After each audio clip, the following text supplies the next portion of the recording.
Okay,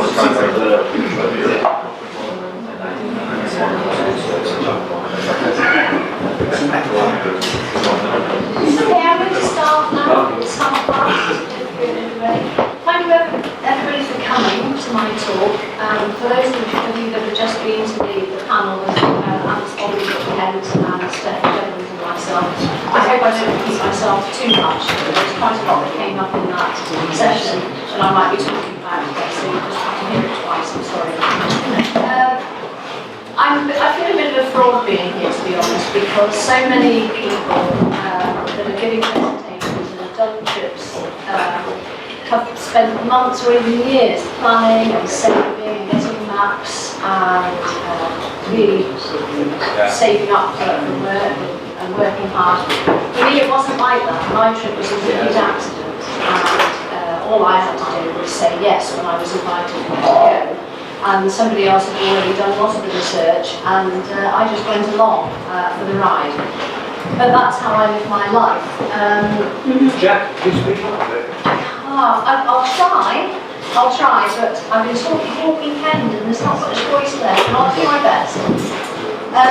So this is my philosophy of life, really. I don't stress out anymore. It's lovely. I spent my life being a nurse, mother, and a wife, and led by the clock, and I had an ex-husband who would always say, oh, come on, we can just get on and do this if we hurry up, and I never had time to actually look at anything.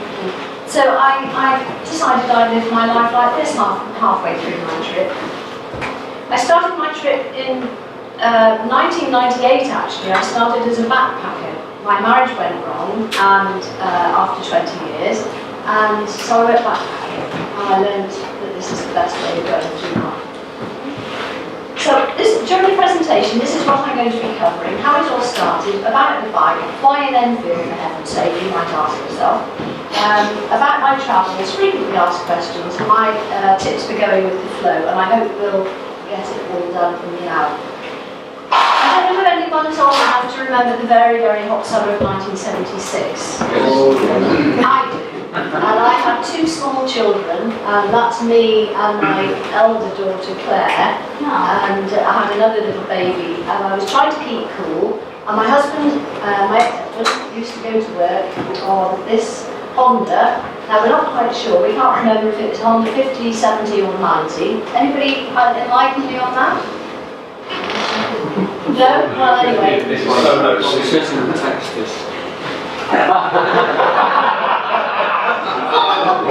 Well, it's one of those anyway. And he used to go to work on that, and I used to drive around in the Renault 4. And he came home from work one day during that very hot summer, and I was trying to keep cool. These two little kids in a plastic paddling pool in the back garden. And he said, why don't you have a whiz around the streets on this and cool you down? Now, I've been a nurse all my life, and I've seen people, I've helped people come in from casualty, having been scraped off the road, and had to tell people that their loved ones had died, and I thought, no, there's no way I'm getting on a motorbike, they're nasty, dangerous, dirty things. Anyway, he persuaded me, and I did, and I got on that thing, and I said, how do you make it go? And he said, you do that to go, and press on that brake to stop. And so off I went. It was the days before you had to have all this CBT training and stuff. I had a driving licence, and I think that entitled me, in those days, to be able to be a learner on a motorbike, something like that.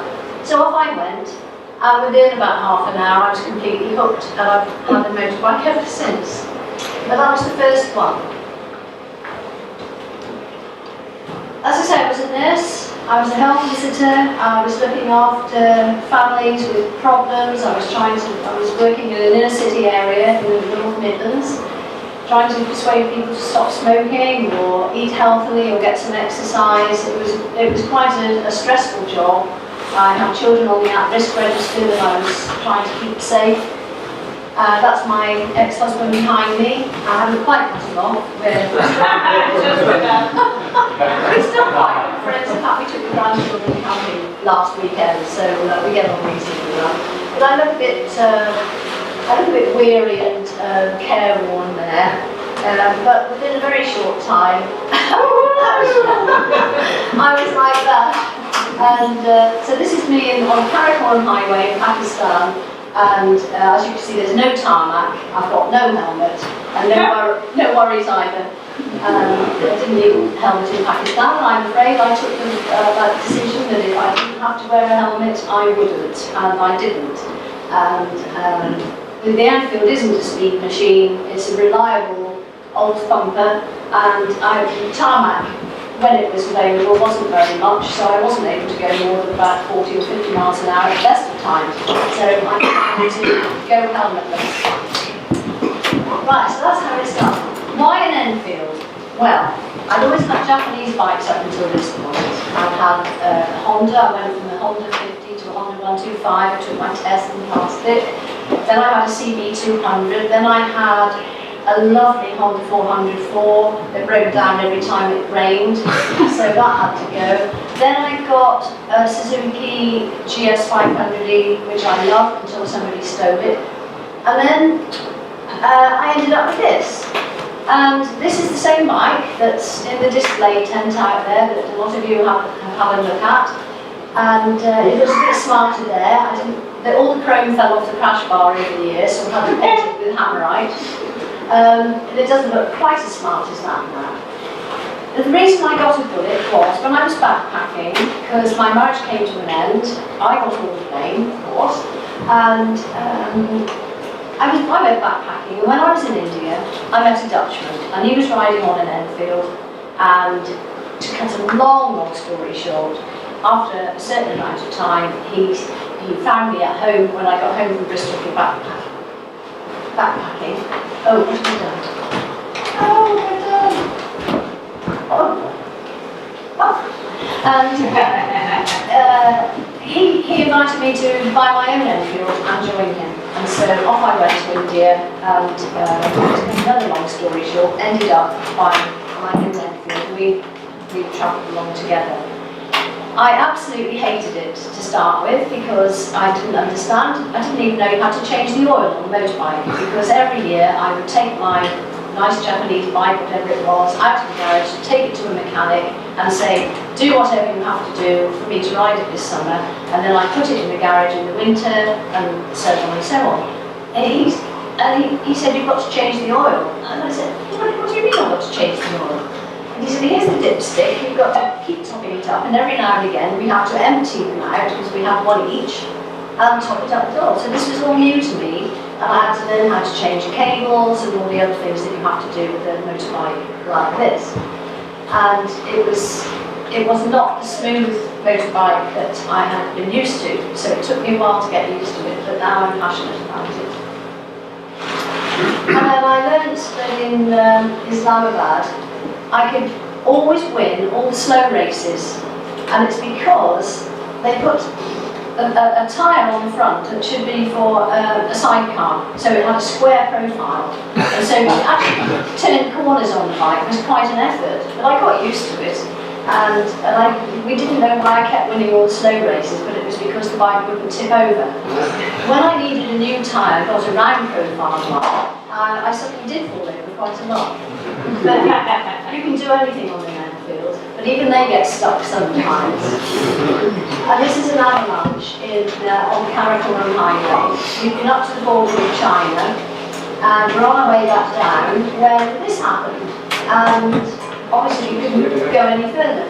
And it took only 3 days for the engineers and the land people, whoever they are, to clear it.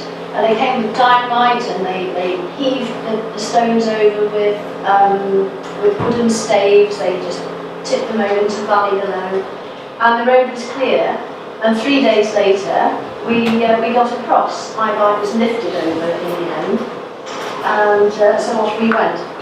So the road, and then we had a clear road all the way back down to Islamabad, because it was no traffic had gone down. We were the first to cross. Are they stabilised at the back?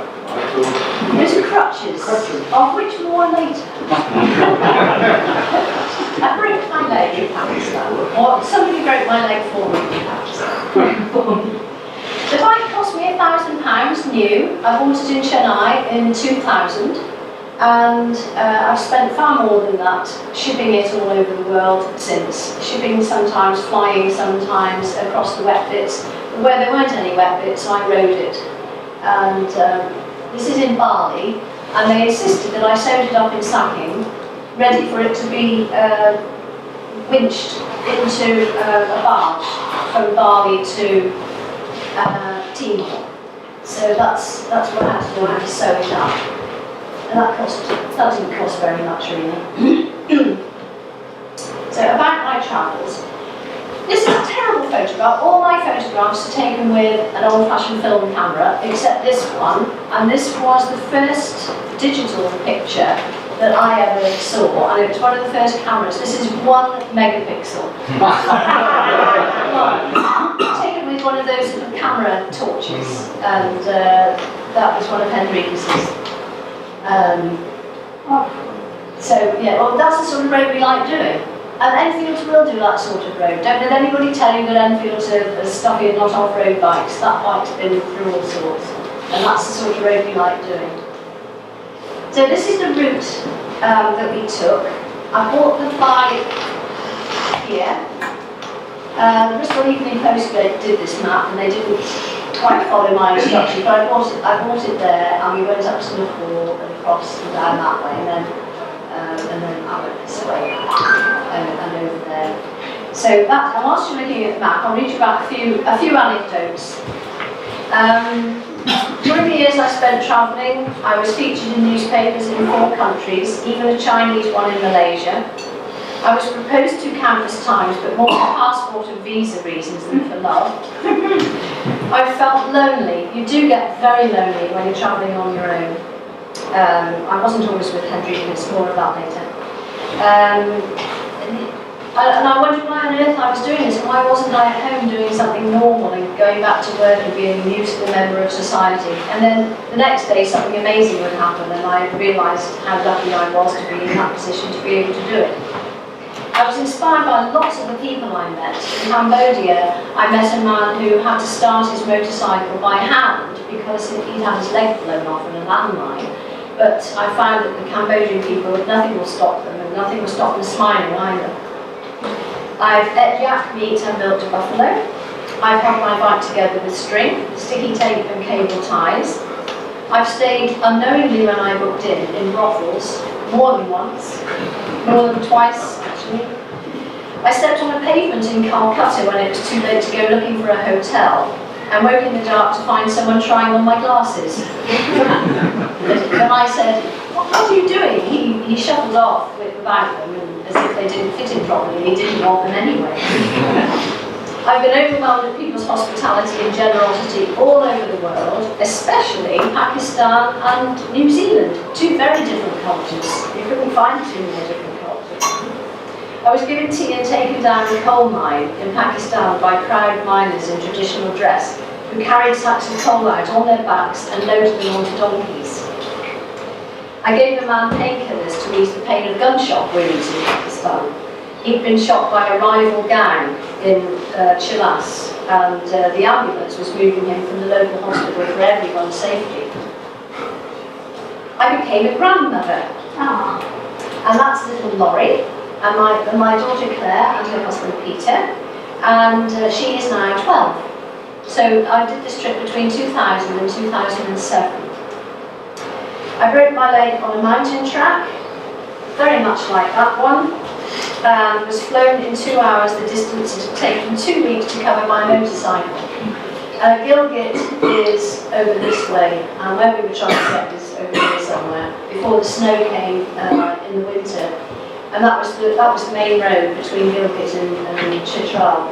And of course, there was nowhere to go, and a 4-wheel drive truck came around the corner, very much like this, and it was going far too fast.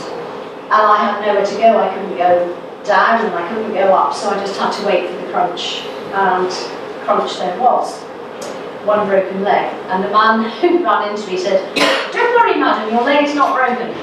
And I thought, well, I'm a nurse here, and I had to turn my foot round the right way because it had been knocked backwards, and I could see the bone poking through my jeans. I knew my leg was broken.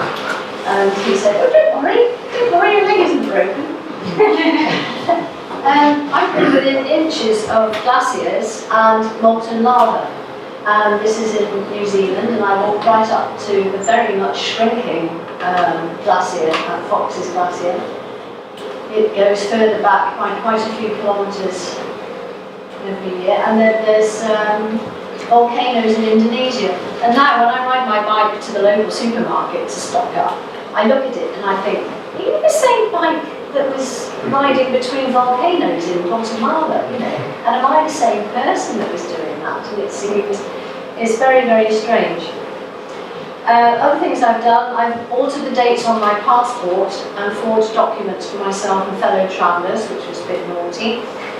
I chatted to supporters of the Taliban in the Swat Valley of Pakistan, where years later people were forced to flee because of intense Taliban army fighting. I was hit on the head in Phnom Penh, Cambodia, for riding the wrong way down a one-way street. And there's some molten lava in Guatemala. I went on a night hike to see the molten lava and was about as far away from it as that Brittany Ferries poster. I lived on a goat farm in Australia. I shipped the bike from East Timor to Darwin, and then went from Darwin to Catherine, and stayed on the goat farm. And this is Tommy the goat. He was a pet, and he followed us all over the place. I was on and off with Henry, so it was a very much on and off relationship, and he decided to go on his way on his own a couple of times, leaving me stranded and not knowing what on earth to do. But we did meet up again in Australia and have another lovely few months. When I arrived in Australia, having been all the way through Java on my own, which is Indonesia is one of the most heavily populated countries in the world. I arrived in Australia, which is one of the least populated countries in the world, and I thought, well, where is everybody? I arrived at the airport, and there wasn't anybody about. Nobody was trying to sell me postcards or samosas or saying there's a rickshaw taxi or anything like that, and I thought, where is everyone? I thought a neutron bomb had been dropped and that everybody was dead. It was quite amazing when I got there. Anyway, that's Australia. Absolutely lovely. For bird watchers, Northern Territory, I don't know what it's like in South Australia, I'm going to find out later.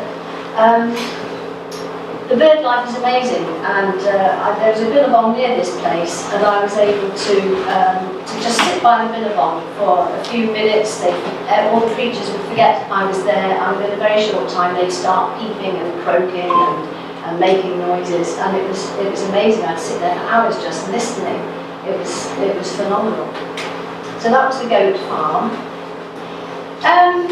In Malaysia, Henriques decided he wanted to be on his own, so I was left to my own devices.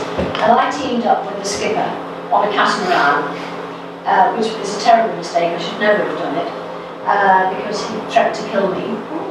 Anyway, on the way to Australia, we picked up 5 illegal immigrants who had been dumped overboard by the fishermen who had promised to take them from Indonesia to Malaysia, which is a slightly richer country, and they thought they'd be able to make a better life for themselves. The 5th one didn't want his photo taken, so that's why there's only 4. But they'd been in the water for 3 days, and they'd been clinging to that one. And so you could see his thumbs and their fingers. You know, when you've been in the bath for too long, they'd all gone ribbed, and they were very, very pleased to see us. So I rushed around making tea and cooking rice and giving them biscuits, and we were going to take them to the authorities when we got to Malaysia, which we'd just left. We had to go further up the coast and back. Because they were illegal, we knew they shouldn't be doing what they were doing, but we got rather fond of them on the way, and the skipper decided to let them go when we got there. So I hope they made good. So that was quite an exciting trip. I had to sleep with a knife under my pillow because he threatened to kill me. The skipper, not those nice Indonesian ones. I stopped for some banana fritters in, that's Henriques. And that's me. This is the Sungai Botanic Classic Bike Club, and they found us at the side of the road eating banana fritters and invited us to go with them to a rally that they were going on all over up to the northeast of Malaysia to meet the king and queen of Malaysia. So I felt like a queen myself. We had a police escort. By this time we'd been on the road for about 3 years, and I was a bit trouble, dishevelled, shall we say. But not fit to meet the queen, but however, we did go to a gala dinner, and we had a lovely reception. It was just one of those wonderful treats that happened along the way.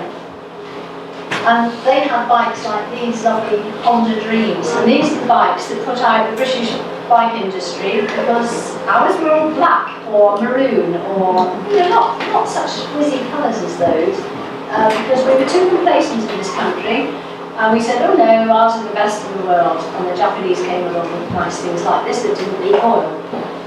And that was the end of our bike industry.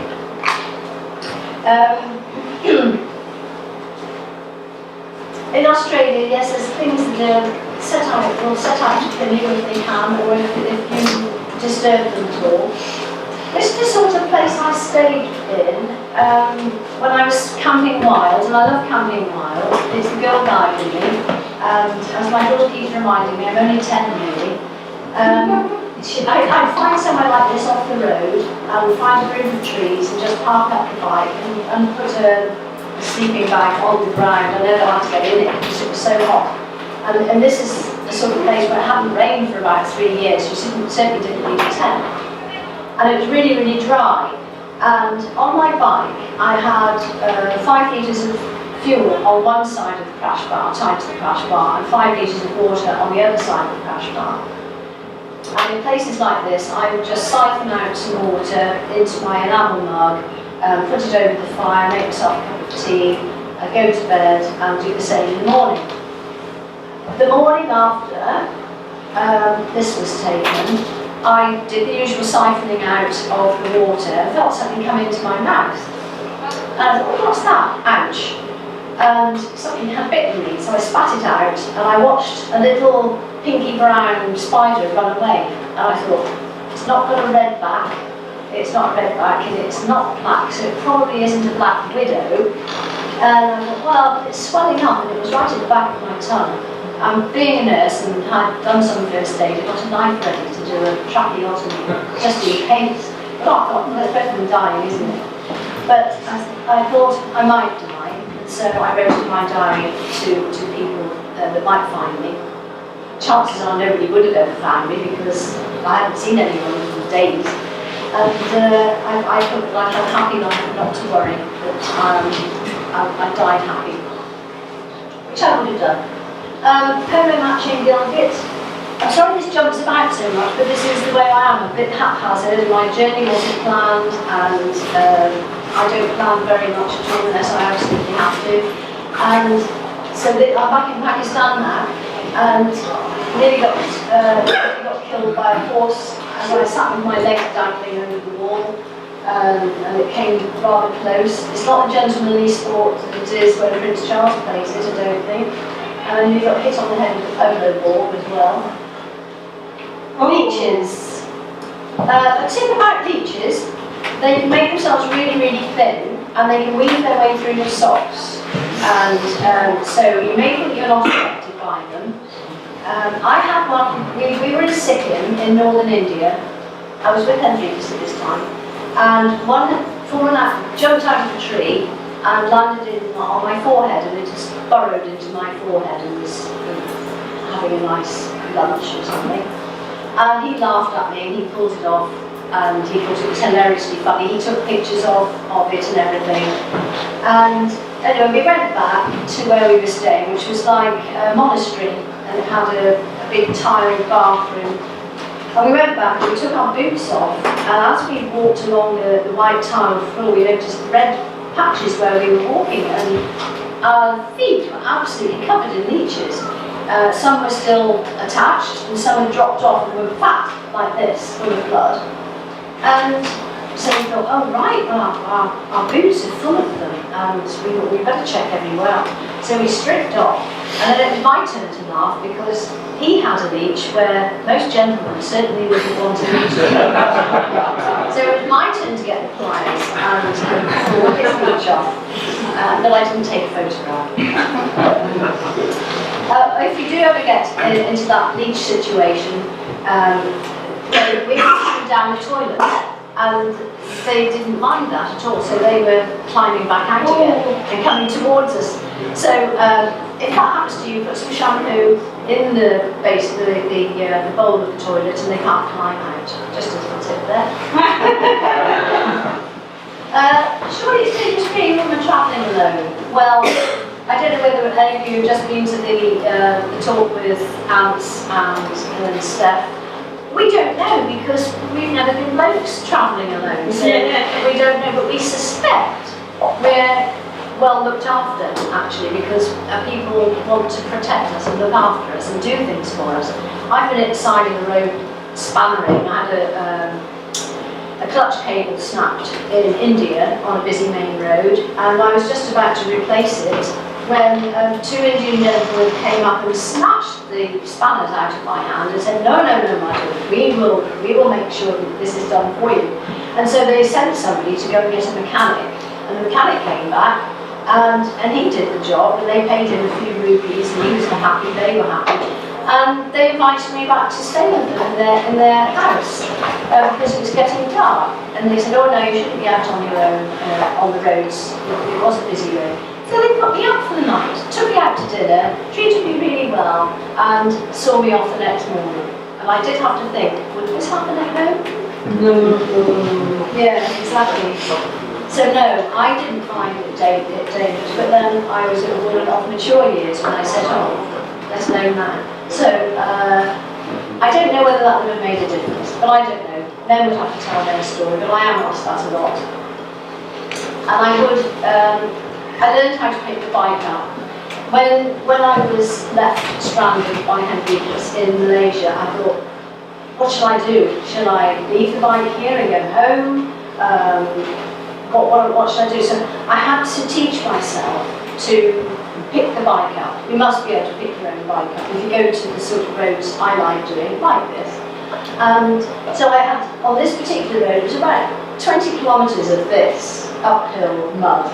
And I had to take the luggage off, put it beside the road, get the bike upright, which isn't easy in that because I was slithering around in the mud as well. Go on another few kilometres, same thing would happen again down the Bikewood Road. It took me all day to do that track. But once I'd learned to pick the bike up on my own and manage the bike, I didn't worry about anything else. These people were worried. This was in Colombia, and I thought these were terrorists to start with, because I'd gone off the Pan-American Highway and taken a little road because I wanted to see that there's a mini Grand Canyon that runs along the Magdalena River in Colombia. I really want to see that. So these were actually policemen in the end. It turned out they were police, and they had to do a cursory search of my luggage, which they did very half-heartedly, and that chap there thought it was immensely funny to have his picture taken. So they sent me on my way, and I went further along and had lunch with some more police who radioed ahead to my destination town, and I was met by another load of police who then told me, do you realise you've just ridden through a lot of country where there's a lot of insurgents, and they would have been watching. So I was very lucky to have the police looking after me. And if I'd been a bloke, I would still have a nip on the nose by this parrot. It was really far more hard than it need be to warn me off. I was staying in a nice bed and breakfast place in Colombia, and it had a wall. It was like a walled, rather like a Roman villa, and it had a central courtyard, and the lady owner had put netting over the top. And she had wild birds inside, and it was like a big garden, much bigger than this room. And she had parrots in this, and this was one of them. It landed on my handlebar, and I thought, that would make a great picture. So I got too close, and it, oh my gosh, it nipped me right across the bridge of my nose. It made bruise and drew blood. But that would have happened to a bloke just as well. How did I afford to stay away for 7 years? You might ask. Yes. Well, when my husband and I split up, we sold the house. I'm not bitter about it. We didn't split it half and half, but never mind. He did a sensible thing and put his money down to buy another house, and I went travelling instead. But I did have some left over, and I gave it to somebody I hardly knew who was just starting a business called Bristol Backpackers. And it turned out well, and it was at a time, if you think back to 2001, 2, interest rates were really high, and I was earning about £300 a month on my investment, and that was quite enough. Travelling in India and Pakistan and South Asia it was more than enough actually. I was actually managed to save, but I'm not a 5-star traveller. It's still a nice place to stay. Henricus made me learn how to do the basics on the Enfield. So I was able to change the oil, as I say, replace cables, replace the oil filter, the air filter, do oil changes, clean the carburetor, all those sorts of really basic maintenance. And I learned quite a lot. I used to go to bed reading the manuals instead of a novel at bedtime. And I learned about hydraulics and how hydraulics work. So when I needed new front forks in India, I was able to teach the mechanic how hydraulics work, because they just wanted to put a rubber bush at the bottom of the front forks to stop it banging. But I said, no, it doesn't work like that. So we did it. It's a single-cylinder 4-stroke, so any mechanic worth his or her salt can have a go at it. It's not that difficult. There's no electrical components on my bike, except I think it's got an electric. Something must happen when I turn the key. But like it's a kickstart. It hasn't even got an electric start. It's got drum brakes. There's nothing on it really that can't be fixed with string and sellotape and hope. But it's now done 68,000 miles and is going jolly well at the moment. And this is in Malaysia. I had some new clutch plates put in, and so this chap was an ace mechanic, and he was doing the job for me. And this is it having its first service in Delhi. And he fancied himself as a bit of a film star at this time. Yeah. he got changed for the picture. Put his white trousers on, especially for the picture. Oh, yeah. Maintenance and repairs. Well, in Bali, I decided I would tighten the chain. I could hear the chain clanking against the chain case, and I thought, okay, I'll do that. And I did a really good job of it, so I was very, very pleased with myself. It was the first time I'd done it on my own. And then I could hear all sorts of grinding noises all the way through Java, and I got to Australia and met up with Henricus again, and I said, I can hear some noise, and he got the engine going. He said, let me have a look at your rear sprocket. So we looked at the rear sprocket, and there was about 10 teeth left on it, because I'd over-tightened the chain, and I knocked the teeth off or ground them away. So I've learned it's better to have a slightly loose chain than it is to have a slightly too tight chain. But because Enfields are still made in India, they've never stopped production. Spare parts are very easy and very cheap to come by. And there was an Enfield dealer in South Australia, and a quick phone call. I think the internet, we didn't have the internet. So I found out his number, and I just gave him a call, told him the address, transferred the money, and about 3 weeks later, by a little plane, along comes a new sprocket and chain. Well, 2 new sprockets and a chain. I had 4 years with Henricus and 3 years on my own. So I'm often asked, is it better to travel alone or with someone else? And having had both, I think if you really, really get on with the other person, I think a couple is a lovely way to travel. But personally, for my own personal development, and I do think it changed me, it changed my confidence. I grew in self-confidence. Although I'd achieved a lot in my career as a nurse, and had 2 wonderful daughters, I felt I'd let the side down by my marriage failing, and I still not got over failing my 11 plus. I think travelling on my own did me a lot of good, because there's nobody else to help you get out of a fix.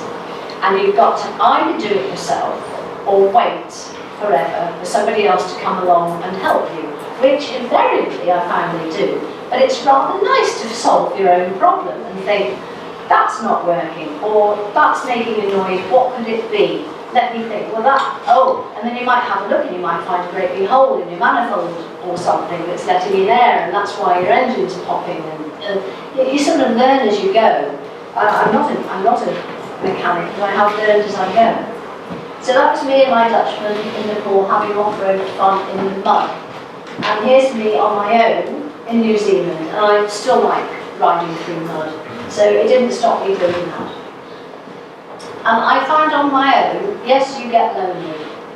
No matter how much you're enjoying it, no matter how many people you speak to all day, and the fabulous people you meet, and the fabulous things you see and eat, there comes that time when you think, oh gosh, it's just me, I'm on my own, and you start longing for those people that you love, and that's when I got my diary out.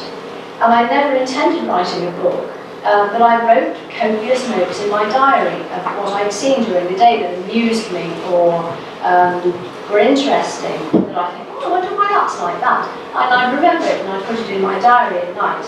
And then when it did come to me writing a book, I had it all written down. Not that I'd forgotten very much, I had a decent amount.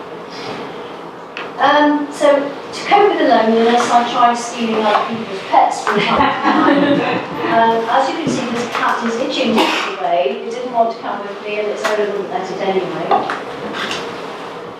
And I thought he was a bit young, even for me. Did I mention that Henriquez was 17 years younger than me? And he looks a bit like Robert Redford, and I thought, oh. So I thought, yes, okay, I'll buy an Enfield, travel with you. It's not a difficult decision, but I thought he was a bit too young.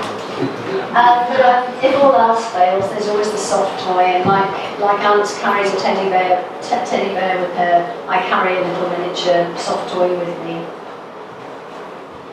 Communicating with people is quite fun. This lady, I went in for a postcard and she challenged me to a game of Scrabble. And I thought, well, that's a bit unfair. And anyway, and her English didn't seem that good, and I thought, well, I'm going to beat her, aren't I? So we played a game of Scrabble, and she beat me, easily. Because I'd been making 3-letter words, 4-letter words that were not that difficult. And she was using words that, I'm absolutely amazed that she knew. So she raised her eyes to heaven and said, would you like a love again? And I said, all right then, I'll show you what I can do with my English O-level and my mother tongue. And so I said, yes, all right, I'll have another game. And I tried my very hardest, and she still beat me.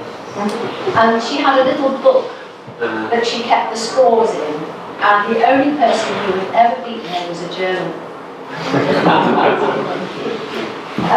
Going back to language, just before I came home, I flew home from Canada, and I thought, well, I can't go home in these clothes, because I was in washed out, shabby clothes, and my daughters wouldn't want to see me in those sorts of things. So I thought, well, I better go to a charity shop. So I went to a charity shop and I bought some quite smart clothes.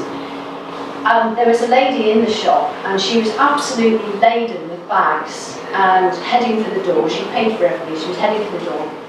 And I said, oh, let me get the door for you, you look loaded. And as I said, you look loaded, everybody sort of turned around. And it turns out that loaded means drunk when you're in Canada. So even if it's the same language, you still have to be a bit careful. Oops. Wasn't I alarmed in Pakistan?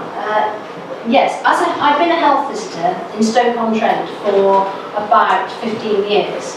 And on my caseload, it was about 3/4 of families with a Pakistani background. And some didn't speak English, some did. I started a keep fit class for the women who weren't getting any exercise because they weren't allowed out. And I knew the culture quite well. So I was forewarned and forearmed about Islam. I did find that a bit of a shock when I first saw that. And of course, to some people in Pakistan, he was a hero. But more often than not, this is the friendly face of Islam that I was given. I can't say how generous the Pakistani people were. And you might have heard me just say in the other talk that I broke my leg in Pakistan.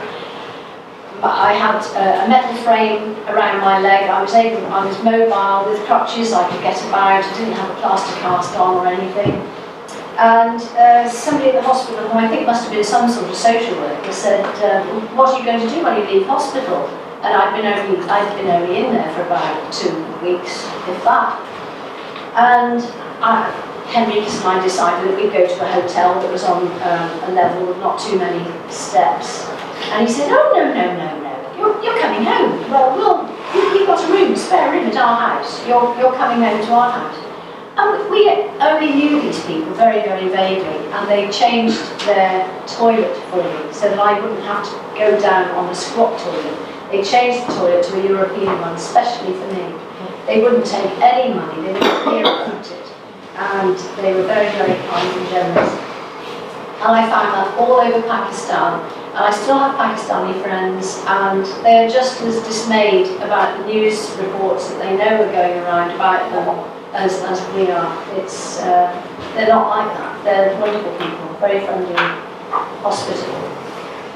So, my tips for going with the flow. How am I doing for time? We've got 20 minutes to go. 20 minutes to go, okay, thank you. Tip number 1, everybody has a useful message, so listen.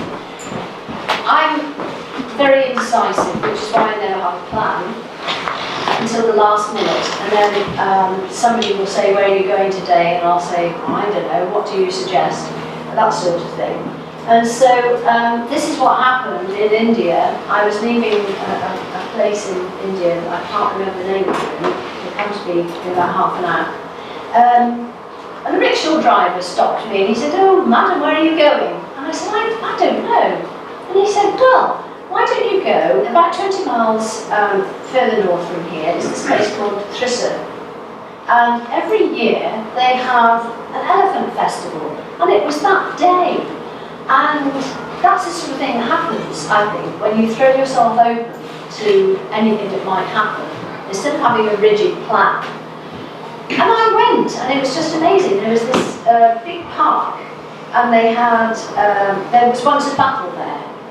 But nowadays they have 15 elephants on this side and 15 elephants on that side, and they advance, and it's who's got the prettiest elephants wins the battle. And so they advance into the middle, and the crowd goes wild because they all have lovely coloured parasols and things, and they dress the elephants up in bright colours. It's such a spectacular sight, and I would have missed it if I'd had a plan.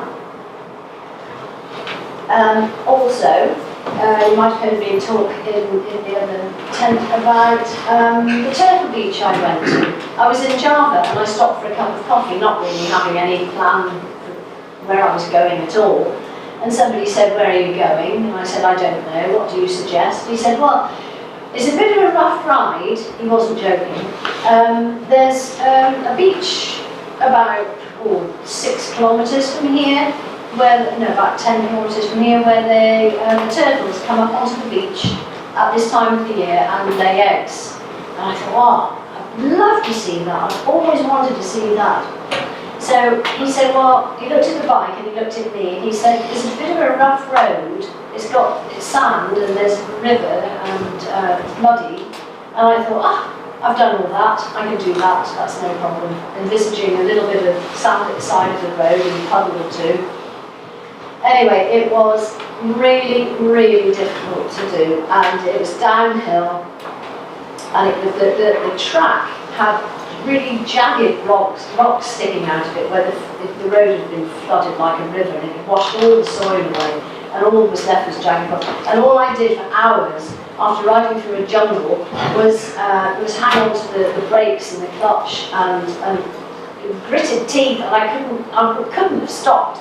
And it was really hard. And then there was sand at the bottom and a river, and I had to cross a river, and I fell flat in the river. Having not seen anyone all day, a couple came along on a scooter. And that's the sort of thing that happens when you're travelling and you're open to things.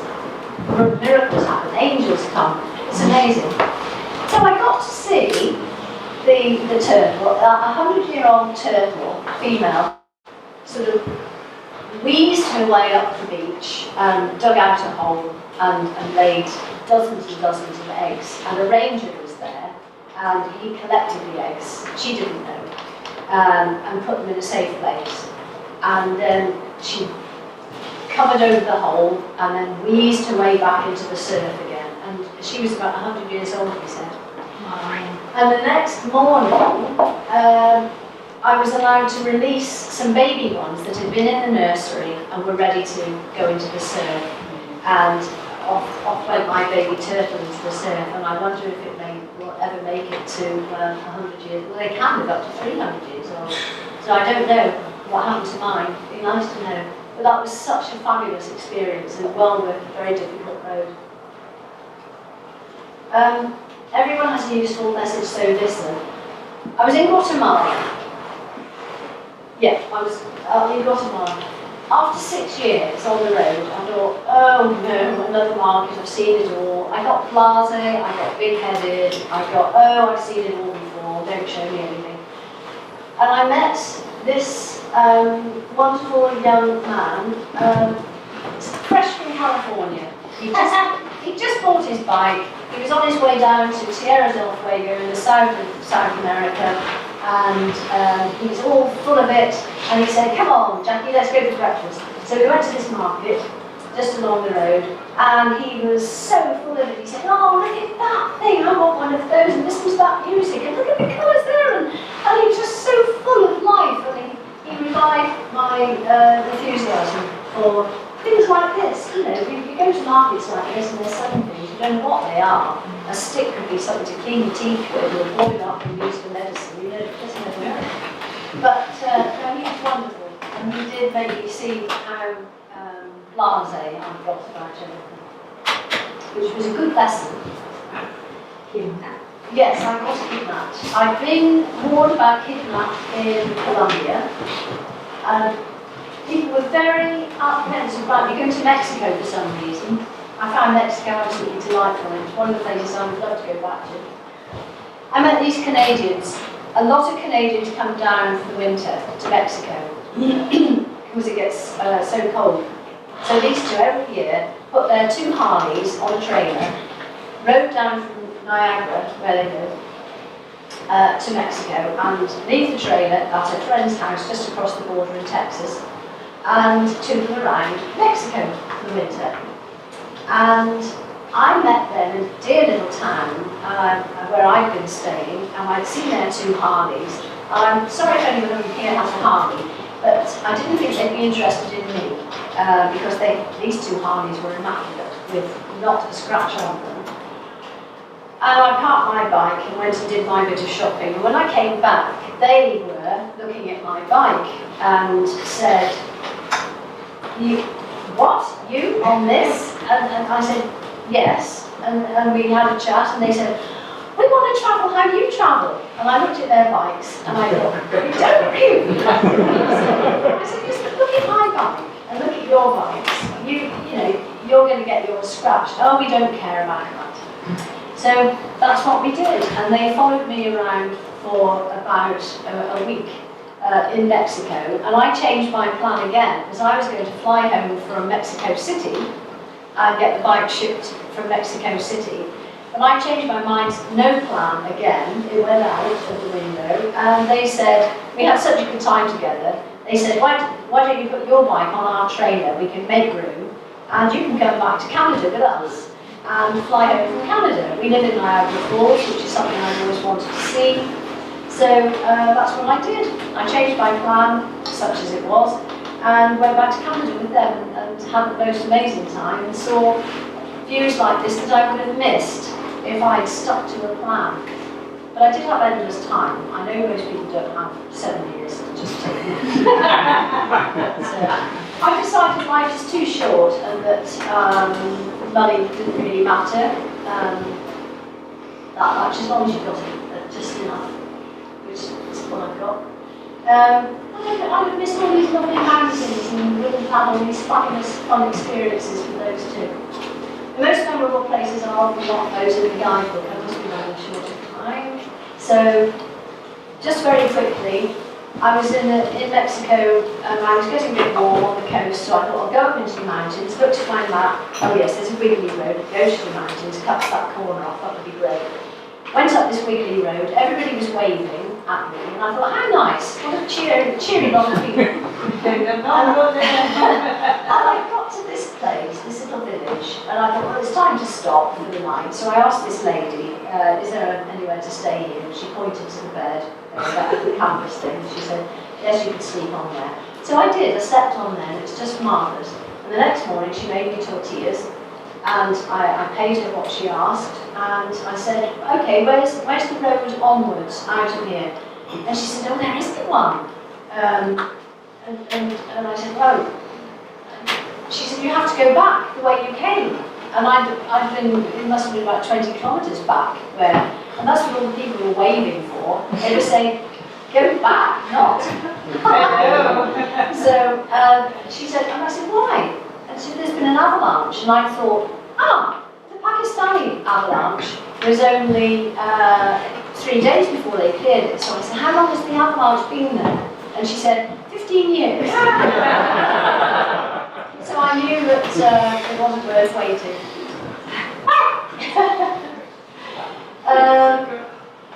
Yeah, not in the guidebook. I've ridden up Mighty Mar Beach in New Zealand, and it was very cold by the time I got to the top, and I popped into a pub for a cup of coffee and ended up staying 3 days because I was told I mustn't miss the annual Possum Hunters Ball. And I met this millionaire bee breeder, who probably saved all the bees in the world because he sends disease-resistant bees all over the world. Some things in the guidebook are worth going to see, and I took one glance at the Taj Mahal and burst into tears. It's so beautiful. I learned to trust the universe whilst I was travelling, and I found Indian Army engineers appeared when I had an oil leak in Kashmir, and they mended my clutch case with a gasket that started to wear, and they just put some string around it to pad it out, and all was well. My bike fell apart in Australia, the down tube snapped, and I thought, oh, what am I going to do now? I can't fix this with sellotape. And I was in a little township, and the Aboriginal people said, oh, we have a welder coming once a month. And I thought, oh, I bet he came yesterday, but he was due the next day. Wow. I know, it happens all the time. Those of you that have been to the talk just about women travellers will know about my God-bothering exercise. I challenged the universe. I said, okay, if you're there, I want a nice roast dinner, I want female company, and I want a nice company bed for the night. And within the hour, I had come across a woman who ran a road building business, and she had roast dinner on. She said, oh, how lovely, another woman to talk to.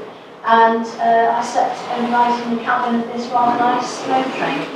Wow. So that left me asking myself a few questions. Try and turn negatives into positives. That's me with the metal frame on my leg. And that little girl there's listening to my Sony Walkman. And she's listening to Mozart. I don't suppose she's heard it since or before. And I had a great time. It was almost worth breaking my leg for. I ended up teaching English in an institute in Islamabad. And I had these lovely women. She was from Lithuania, she's a Rwandan princess.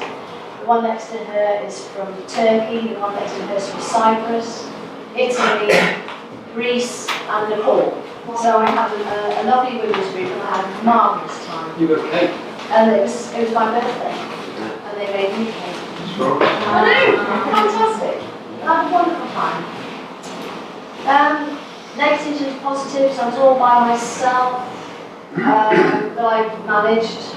The road flooded in Thailand, I'm hurrying because I want to get it through. The road flooded in Thailand, and so I went for a swim. You know, turn a negative into a positive if you can.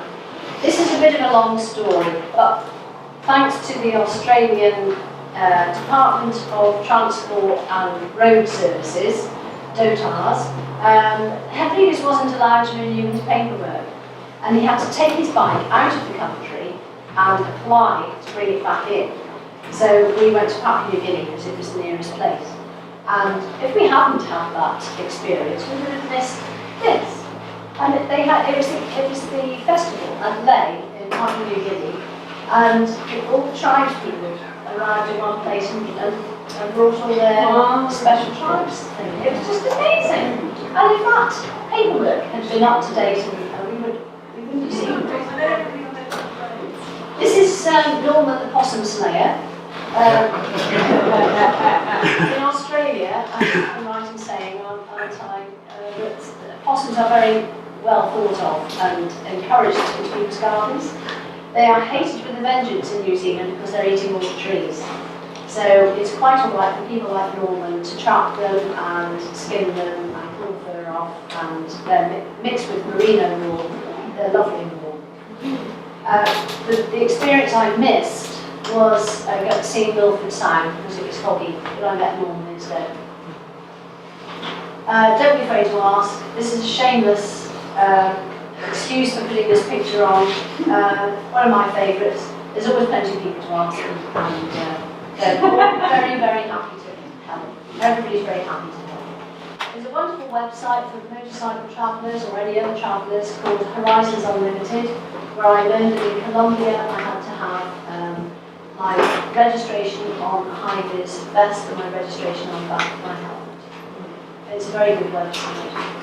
Help other people if you can. That's what it's like in the Queensland and some of the roads. And then I met this lady who had a puncture, and because I stopped and helped her with the wheel, she invited me to stay at her tube station, which was a lovely experience.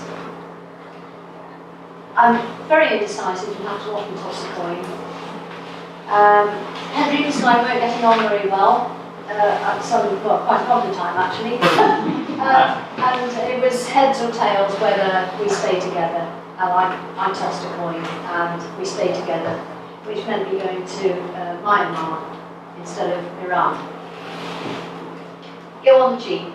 I don't do 5-star hotels. I don't enjoy them. They're sterile places. I don't rather sleep inside the road. Yes, I did eat a cockroach in Myanmar. They sold them by the kilo, fried, but I just had the one. Don't think I want to do it again. I don't really even see that. That says frog porridge. Some people like salt on their porridge. Some people say it should be sugar. I don't know. I don't put either on mine, but I don't have it with frogs either. I didn't try the frog porridge. I have 2 dreadful experiences on small boats. I'm not going to go into either of them here. They're in the book, and take it from me, I don't want to repeat those experiences. That's the second one. The first one was bad enough, and then I went and did it again. I didn't learn from my experiences. And here's the bike getting onto the second boat, the fiery Italian skipper.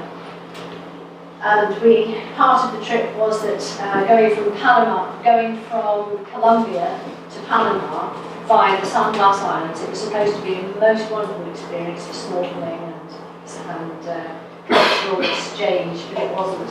And it was like that when we got there, but within about an hour, the weather had changed and we had hurricanes and heaven knows what. Not hurricane, but very strong wind. So I hope I haven't put you off travelling at all.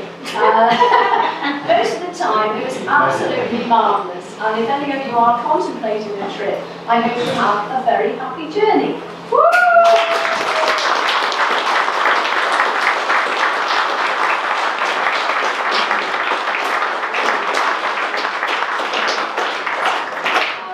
Thank you for staying and listening. Has anybody got any questions?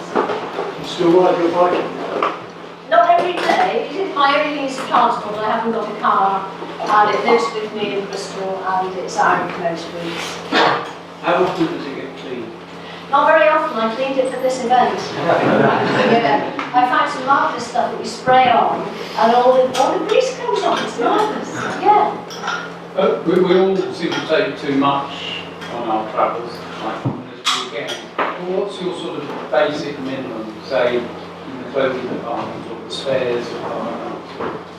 When I'm travelling in a hot country, I just use a long sleeve t-shirt. I'm probably terribly not safe. It's probably health and safety going really haywire. I wear a long sleeve t-shirt to keep the sun, fingerless gloves, a helmet if I must, sturdy jeans, sturdy boots. That's it. I don't wear arm and elbows and shoulders and backs and fronts. No. I wouldn't enjoy it. There'd be no point. Other people are different, and they don't feel safe unless they've got all of that stuff on. So how many shirts would you take? I take perhaps two tops, a couple of t-shirts. I like to wear a dress. If I get somewhere nice, I like to take all the dusty, horrible stuff off, have a shower, and put a dress on with some sandals. You mentioned the sarong. And a sarong is really useful. Couldn't recommend that. For men as well. In Burma they use it as a longi, and in India, just tie it around your waist. Very nice. I use mine as a curtain. If I'm in a hotel, a cheap hotel that's got no curtains, I can just push it up at the window. It can be a pillowcase, because some of the places they don't change the bedding very often. It can be a spare sheet. It can be a towel, a garment. If it's a skirt, it's a top if you wrap it round. Anything, you know, and sometimes I even use it to cover my head in Muslim countries. So, yeah, a sarong, that would be my thing. But they don't need much in the way of clothes. And you've always got to remember that people where you are have to buy clothes, and so you can always get something. And it's always quite exciting going to get a local thing rather than what you've brought with you. That's the nice thing about travelling. Yeah. Forthcoming trip, can you tell us a bit about it? Oh, I've fallen in love again. And yes, I've got a nice gentleman waiting for me in Australia, and I'm shipping the bike over to Australia. In fact, I'm going to fly it in October to Melbourne, and we're going to explore Tasmania together. I've got a one-way ticket, who knows? Might be another 7 years. Just dash my hopes.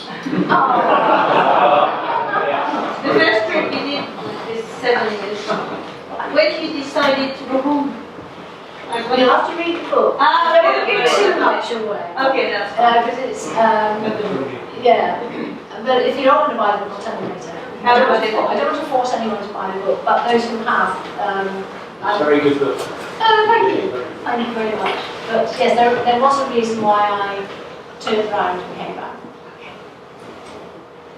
And I'm very pleased I did, and it showed. Anything else? I guess, as a nurse, Yeah. you said quite definitely you didn't want to wear a helmet. Yeah, it was